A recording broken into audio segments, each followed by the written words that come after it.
আসসালামু আলাইকুম। আজকের ভিডিওটি অত্যন্ত গুরুত্বপূর্ণ। আজকের ভিডিওতে আমি আপনাদের সাথে আলোচনা করব যে বাংলাদেশ নৌবাহিনী বেসামরিক কোন জেলার মাঠ কোথায় অনুষ্ঠিত হবে। তো সম্পূর্ণ ভিডিওটি মনোযোগ সহকারে দেখলে আশা করি তাহলে সবকিছু বুঝতে পারবেন। সকল চাকরির আপডেট সবার আগে পেতে অবশ্যই আমার ইউটিউব চ্যানেলটি সাবস্ক্রাইব করবেন এবং ফেসবুক পেজটি ফলো করে পাশে থাকবেন। তো গত কিছুদিন যাবত আপনারা আমার কাছে এই প্রশ্নটা অনেকেই করেছেন যে কোন জেলার মাঠ মূলত কোথায় অনুষ্ঠিত হবে, অর্থাৎ বর্তমান যে বেসামরিক সার্কুলারটা প্রকাশিত হয়েছে 252টি পদের, এটার মাঠ কোন জেলারটা কোথায় অনুষ্ঠিত হবে এই বিষয়ে আপনারা আমার কাছে অনেকেই জানতে চেয়েছেন। তো আপনাদের একটা বিষয় আমি ক্লিয়ার করি, অবশ্যই কথাগুলো মনোযোগ সহকারে শুনতে হবে। প্রথমত আপনারা যেটা ভাবেন যেটা মূলত মাঠ কার্যক্রম অনুষ্ঠিত হয়ে থাকে, এটা কিন্তু কোনো ধরনের মাঠ কার্যক্রম অনুষ্ঠিত হয় না। এখানে মূলত লিখিত পরীক্ষা হয় এবং ভাইভা পরীক্ষা হয় এবং প্রযোজ্য ক্ষেত্রে ব্যবহারিক পরীক্ষা হয়ে থাকে।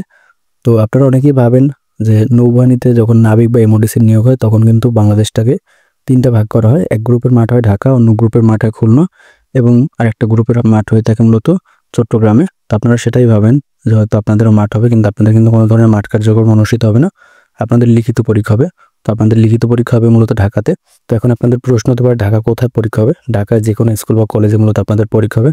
অর্থাৎ আপনারা সাধারণত মন্ত্রণালয়, সচিবালয় বা বিভিন্ন চাকরির পরীক্ষাগুলো যেভাবে বিভিন্ন প্রতিষ্ঠানে অর্থাৎ স্কুল বা কলেজে দিয়ে থাকেন, এটার ক্ষেত্রে আপনারা ঠিক একই রকম বিভিন্ন প্রতিষ্ঠানে আপনারা পরীক্ষা দেবেন। বিশেষ করে হতে পারে নৌবাহিনী পরিচালিত বা সেনাবাহিনী পরিচালিত কোনো স্কুলে আপনাদের পরীক্ষা হতে পারে।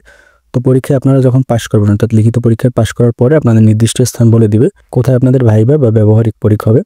তো আশা করি আপনারা বুঝতে পারছেন যে আপনাদের মূলত পরীক্ষা কোথায় অনুষ্ঠিত হবে। তারপর যদি কোনো ধরনের প্রশ্ন থাকে কমেন্টের মাধ্যমে জানাতে পারেন।